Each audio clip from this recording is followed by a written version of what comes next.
Hello, everybody. Welcome back to another video. My name is Cameron Kintz. If you didn't know, now you know. So, I do a lot with this channel, and one of those things that I've started up, but I've only done one of so far, is video game reviews. I will be live streaming video games that I enjoy, and I've been doing that, and I've been having a great time doing it. And I want to review the games I live stream specifically. That started with Mortal Kombat 1. Now I'm going to talk about Batman Arkham Knight. I am way too late for the party. Yes, the game came out in 2015, and I did live stream it like last month. So it was a fantastic live stream series. I hate how it ended with everything. Like, it wouldn't even let me visually show you guys the ending bit, like the last 40 minutes of the game, which sucked.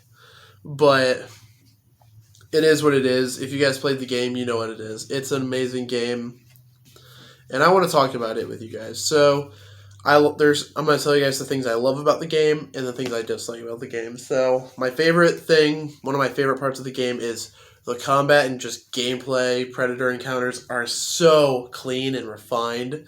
It looks fantastic, and it feels fantastic to play and to fight as Batman. The games make you feel like Batman. That is one of their main marketing points, and Arkham Knight delivers. It does a great job with that game. Like, the combat peak. It's the best in the series. And, like, you get so many cool new gadgets, like the voice synthesizer, and, like, that is insane enough. You get some upgrades with, like, a new disruptor. That thing is a cheat code in and of itself. It's fantastic. I love it. If you're a superhero fan or a Batman fan, Arkham Knight is definitely worth your time.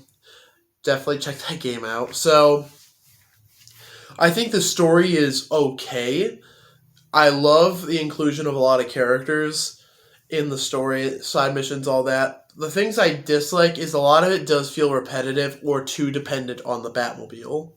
The Batmobile is something people have been asking for since Arkham Asylum, the very first Arkham game.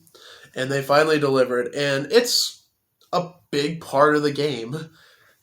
Like, that was one of the biggest marketing points, is you get to drive the Batmobile, drive Batman's car, but we didn't know we'd be solving Riddler puzzles with it. We didn't know there'd be racetracks in it. Okay, don't get me wrong. The Batmobile is a great part of the game.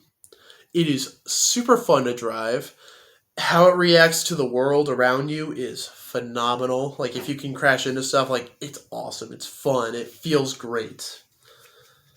But when you use it for so many story beats and side mission beats, and heck, some boss battles, such as Firefly or the shocking one, Deathstroke, it feels so unnecessary and, like, overused. Like, the fight between Batman and Deathstroke should have been a melee one-on-one fight. That's what I would think, at least.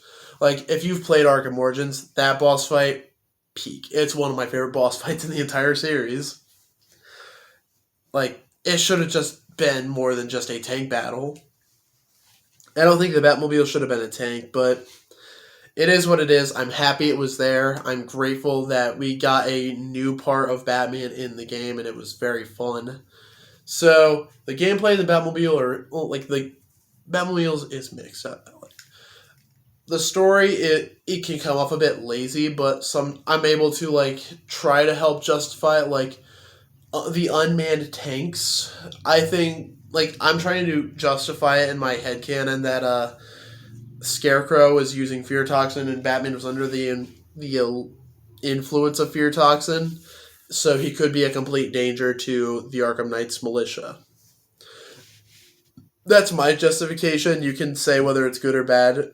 I just don't know. I'm like, some of it, the writing does come off a bit lazy, but at least the gameplay's fun. The side missions. Some of the side missions are fantastic. Some are terrible. Very repetitive. Like, you have to go to militia checkpoints, watchtowers, bombs, APCs. Outside of the militia are 17 or something firefighters that you have to find. What else? So many Riddler trophies, it hurts your brain.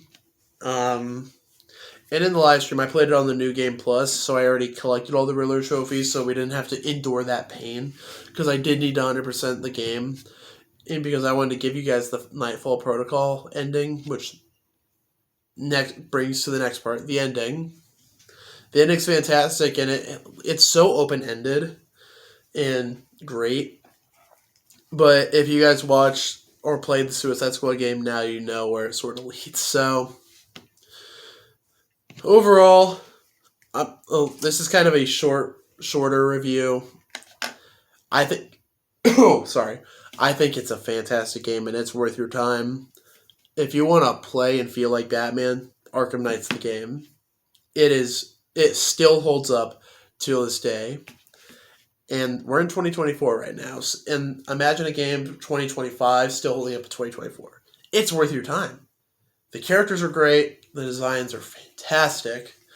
And a lot of the story elements are good. And it is overall an entertaining game. And it's definitely very cheap now. I think it's worth your time, especially if you're a superhero fan and someone who loves superhero games. That's all I really have to say about Arkham Knight. It's a fantastic game. I recommend it. And that's all I have for this video. If you guys like the video, please hit the like button. And if you wish to subscribe, that would be awesome. I would appreciate that very, very much. And if you are subscribed, hit the bell icon to make sure you get notified every time I upload a video. Thank you guys for watching, and I will see you next time. Have a good one.